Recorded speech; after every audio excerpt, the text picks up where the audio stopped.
नमस्कार, आप देख रहे हैं इंडिया टीवी। मैं हूं अमित पालित। सुबह के 10 बज चुके हैं और वक्त हो गया दमदार 10 का। और दमदार 10 की शुरुआत आज की बड़ी खबरों के साथ करते हैं। दिल्ली में सीएम योगी की चुनावी प्रचार में एंट्री होगी। वहीं राहुल और ओवैसी भी रैलियों को संबोधित करेंगे।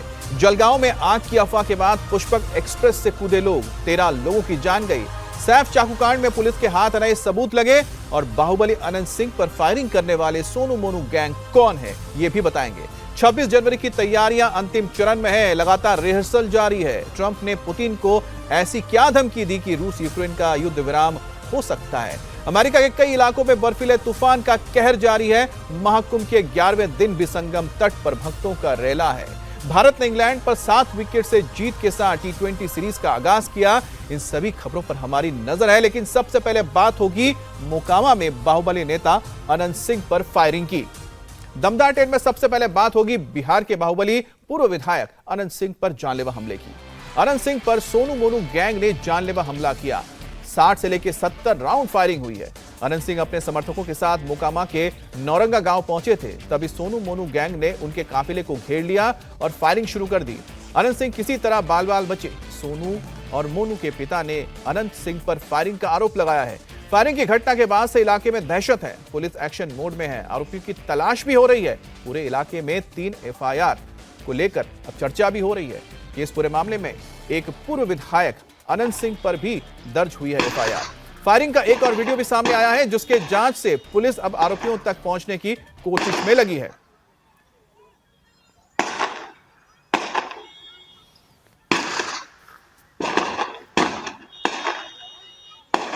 फायरिंग की पूरी वारदात एक शख्स ने अपनी छत से मोबाइल कैमरे में रिकॉर्ड की है, जिसमें ताबड़तोड़ फायरिंग की आवाज साफ सुनाई दे रही है। तस्वीरों में कुछ लोग फायरिंग के बाद भागते भी नजर आ रहे हैं। वीडियो में अनंत सिंह के काफिले की गाड़ी भी दिख रही है।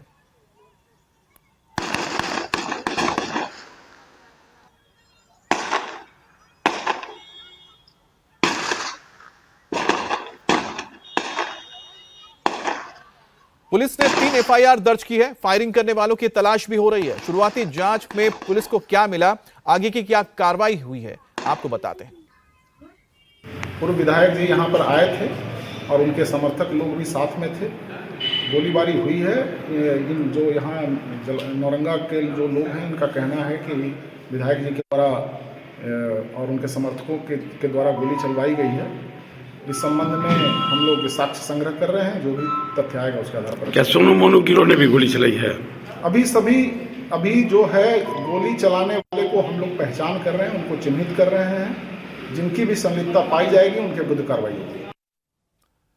अब जो फायरिंग की तस्वीर आई है, जो आप स्क्रीन पर देख रहे हैं, वो भी बेहद डराने वाली है। अनंत सिंह भी किसी तरह से बाल बाल बचे हैं। अनंत सिंह गांव क्यों पहुंचे थे, फायरिंग कैसे शुरू हुई, अनंत सिंह की जुबानी सुनिए। यहाँ पर 10-15 लोग आए एकदम बिगड़े 6 बजे जी। तो लोग के हम बोले कि लोग काहे के लिए आए हैं, तब बोले कि हमरा घर में ताला लगा दिलक है, हमरा के भगा दिलक घर से, इतना रुपया मांगे। हम रुपया कहाँ से लेंगे? हम क्योंकि ठीक है, हमें थाना तो चल जाओ, DSP साहब से जाकर मिल ले। गया थाना मिलने के लिए तो मिला नहीं मिला। जो न्यूज़ सो मोबाइल नंबर हम लिए नहीं, हमको नहीं पता लगा। तो गाँव में हम लगाए फोन, तो कहा कि जैसे कुंजी ताला है, 4 घंटा के बाद हम लगाए कि जैसे ताला कुंजी है और उसी ताला कुंजी लगल है। कोई परिवर्तन यहाँ नहीं हुआ है। हम भी चलो उनके ताला कुंजी खोल देंगे, अपना अपना घर में रहेगा। तो हम चल गए, जाकर ताला कुंजी खोल दिए। तो मन में हुआ आदमी कहे कि देखो सोनू मोनू है घर में, देखने के लिए गया। वो न सब भागे लगा। गोली उसको गर्दन में लग गया, कंधा में। और हम लोग को जो आदमी था, इसको बचाने के लिए दौड़ गया। और कुछ अनहूस से छूटा, कुछ अनहूस से छूटा। लेकिन हमें रोड पर से जैते जैते कहानी वहां बंद हो गया था। फिर हम लोग के गाड़ी में बैठ के। अनंत सिंह खुद बाहुबली रहे हैं। एक समय पर उनके नाम से मोकामा में लोग कांपते थे। तो सवाल है कि आखिर ये सोनू मोनू कौन है, जिन्होंने अनंत सिंह पर जानलेवा हमला कर दिया। जलालपुर गांव के रहने वाले सोनू मोनू इलाके के कुख्यात अपराधी हैं। इन पर मर्डर, अपहरण और फिरौती समेत 12 से ज्यादा संगीन मामले दर्ज हैं। मुख्तार अंसारी की टीम का हिस्सा रह चुके मोकामा में अनंत सिंह के साथ इनकी पुरानी दुश्मनी भी रही है। साल 2009 में ट्रेन में लूटपाट के बाद वकील के बेटे सोनू मोनू का गांव में ही दरबार लगने लगा। लोग अपनी समस्या इनके साथ लेकर आते थे और अधिकारियों से अपनी दबंगई के दम पर यह काम करवा देते थे। झारखंड से लेकर लखीसराय जिले के कई थाना क्षेत्रों में उस पर 1 दर्जन से ज्यादा संगीन मामले दर्ज हैं।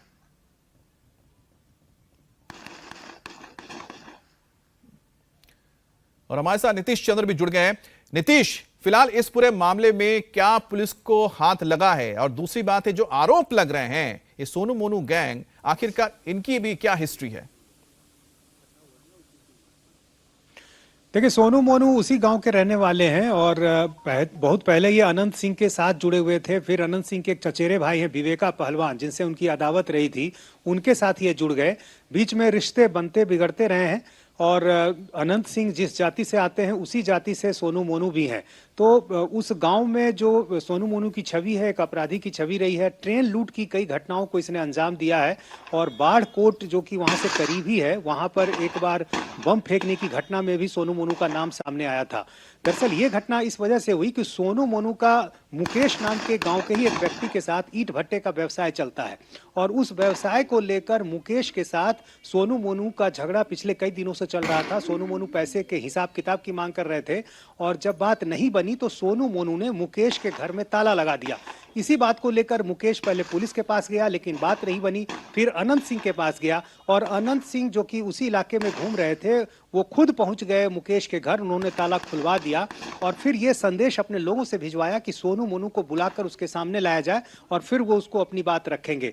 लेकिन जब सोनू मोनू के पास अनंत सिंह के लोग गए तब वहां फायरिंग शुरू हो गई और जाहिर है उसके बाद जिस तरह से फायरिंग हुई, कहा जा रहा है दोनों पक्ष की तरफ से गोलियां चली। अनंत सिंह के लोगों ने भी गोलियां चलाई और उसके बाद वहां अफरा तफरी का माहौल हो गया। कुछ तस्वीरें भी सामने आई हैं। पुलिस पूरे मामले की जांच कर रही है। पुलिस मौके पर जब पहुंची तो अनंत सिंह और उसके समर्थकों पर यह आरोप लगाया कि पुलिस को वो काम करने नहीं दे रहे हैं।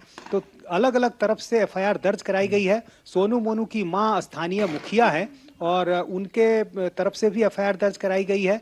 पुलिस सारे पहलुओं को देख रही है, लेकिन सोनू मोनू ने जिस तरह से इस घटना को अंजाम दिया है, इलाके में तनाव है और अनंत सिंह चूंकि इस इलाके के एक बड़े बाहुबली हैं, तो ऐसे में सोनू मोनू ने जिस तरह से चुनौती दी है अनंत सिंह को और उनके लोगों को, तो माना जा रहा है कि आने वाले दिनों में इसकी प्रतिक्रिया देखने को मिल सकती है। लेकिन फिलहाल पुलिस अभी इस पूरे मामले की अभी जांच कर रही है। जी, बहुत बहुत शुक्रिया आपका। और अब बात हम करते हैं दिल्ली की, जहां आज से सियासी पारा चढ़ने वाला है और आज दिल्ली के दंगल में यूपी के सीएम योगी की एंट्री हो रही है। योगी आज दिल्ली में 3 रैलियां करने वाले हैं और उनकी ये रैलियां किराड़ी, करोलबाग और जनकपुर में होगी। योगी दिल्ली में कुल 4 दिन धुआंधार प्रचार करेंगे, जिस दौरान वो कुल 14 जनसभाओं को संबोधित करेंगे। और दिल्ली से पहले योगी की रैलियां महाराष्ट्र और हरियाणा में सुपरहिट रही थी, जहां पर बटेंगे तो कटेंगे का नारा प्रमुख चुनावी मुद्दा बना रहा। पीएम मोदी भी योगी की तर्ज पर एक है तो सेफ है का नारा दे चुके हैं। पीएम मोदी दिल्ली चुनाव में आपको आपदा भी बता चुके हैं। अब योगी आज से कौन सा नैरेटिव लेकर आते हैं, ये योगी की रैलियों से साफ हो जाएगा। लेकिन इतना तो तय है कि योगी की रैलियों से दिल्ली चुनाव के प्रचार में हिंदुत्व का मुद्दा फोकस में जरूर आएगा। अब दिल्ली में सीएम योगी की रैली से पहले बीजेपी कार्यकर्ताओं में काफी क्रेज है।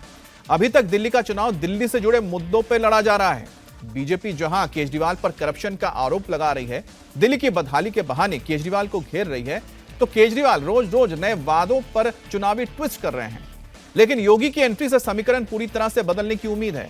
योगी हिंदुत्व का मुद्दा जोर शोर से उठा सकते हैं। योगी की दिल्ली में रैलियां उन इलाकों में ही हो रही है जहां पूर्वांचल और उत्तराखंड के वोटर निर्णायक हैं। और हमारे साथ अनामिका जुड़ गई हैं। अनामिका, योगी आदित्यनाथ के इस दौरे को लेकर, उनके प्रचार को लेकर किस तरह की इस वक्त तैयारियां की गई हैं?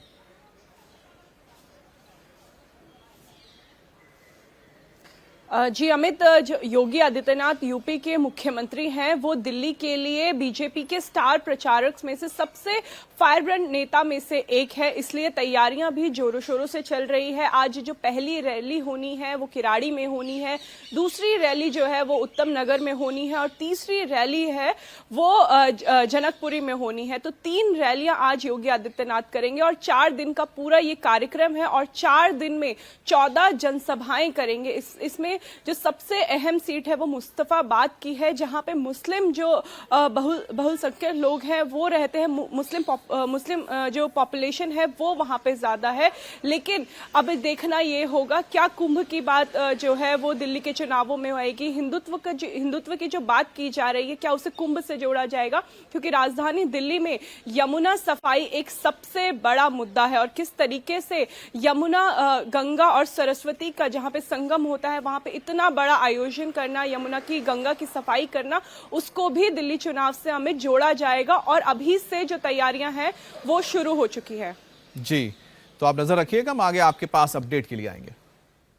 तो आपको बता दें कि योगी आदित्यनाथ का दिल्ली में कदम कहीं ना कहीं इस पूरे चुनाव में एक नए नैरेटिव को गढ़ने जा रहा है, क्योंकि अभी तक जो चुनाव हो रहे थे, जैसा हमने बताया कि उन मुद्दों पे हो रहे थे जैसे कि करप्शन है या फिर जो वादे किए गए थे अरविंद केजरीवाल की तरफ से वो पूरे नहीं हुए, क्या क्या योजनाएं दी जाएंगी। लेकिन योगी जैसे ही एंट्री करेंगे आप मान के चलिए कि यहां पर नया एटम गढ़ा जाएगा और हिंदुत्व का एक पोस्टर बॉय जो योगी आदित्यनाथ के साथ चलता है वो भी दिल्ली में देखने को मिलेगा। योगी ने इससे पहले महाराष्ट्र और हरियाणा में प्रचार किया था, तो उनका बटेंगे तो कटेंगे का नारा सुपर हिट रहा था। महाराष्ट्र में योगी ने 18 सीटों पर प्रचार किया, इनमें से बीजेपी ने 17 सीटें जीत ली, यानी कि उनका स्ट्राइक रेट 94% का रहा। इसी तरह से हरियाणा में योगी का स्ट्राइक रेट 64% रहा। हरियाणा में योगी ने 14 सीटों पर प्रचार किया था, तो इनमें से बीजेपी ने 9 सीटों पर जीत हासिल की है। अरविंद केजरीवाल को प्रवेश वर्मा का चैलेंज और भगवंत मान के खिलाफ मानहानि का केस हुआ है। तो आपको बता दें कि इस बीच दिल्ली के अंदर जहां योगी की एंट्री हो रही है, दूसरी तरफ कहीं ना कहीं अरविंद केजरीवाल और प्रवेश वर्मा का भी यहां पर एक नया विवाद शुरू हो गया है, क्योंकि अरविंद केजरीवाल ने प्रवेश वर्मा के बयान को लेकर बताया कि वो पंजाबियों के खिलाफ हैं, जिसके बाद प्रवेश वर्मा ने अरविंद केजरीवाल के खिलाफ मानहानि का केस किया है। और मानहानि का केस ऐसा वैसा नहीं, 100 करोड़ रुपए का है। इलेक्शन कमीशन में शिकायत करी, मैंने दिल्ली पुलिस में भी शिकायत करी, मैंने लिखित में शिकायत करी कि पीछे एक हफ्ते के अंदर अंदर में यहाँ से पंजाब की हजारों संख्या में गाड़ियाँ यहाँ पर नई दिल्ली विधानसभा में घूम रही हैं। उनके आम आदमी पार्टी के पंजाब के मुख्यमंत्री, उनके मंत्री, उनके विधायक, उनके सभी कार्यकर्ता यहाँ पर सारी गाड़ियों के ऊपर में, अपनी प्राइवेट गाड़ियों के ऊपर में गवर्नमेंट ऑफ पंजाब का स्टिकर लगाकर उनके अंदर कौन लोग बैठे हुए हैं वो यहाँ के वोटर को इन्फ्लुएंस कर रहे हैं, यहाँ पे सीसीटीवी कैमरा बांट रहे हैं, यहाँ पे पैसा बांट रहे हैं, यहाँ पे शराब बांट रहे हैं। इसकी मैंने शिकायत कर चुका हूँ। तो मैंने यही बात करी, तो जो अरविंद केजरीवाल और उनकी पूरी टीम अभी वो समझ चुकी है कि वो चुनाव हार रहे हैं। यहाँ से नई दिल्ली विधानसभा से अरविंद केजरीवाल की जमानत जब्त होने वाली है, इसलिए आज वो जो मेरे ऊपर में आरोप लगा रहे हैं।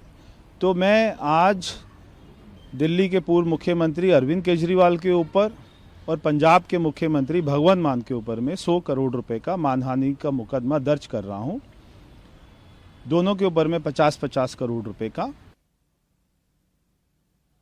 तो नोटिस तो भेजा जा चुका है, अब देखना है कि अरविंद केजरीवाल अब क्या जवाब देते हैं।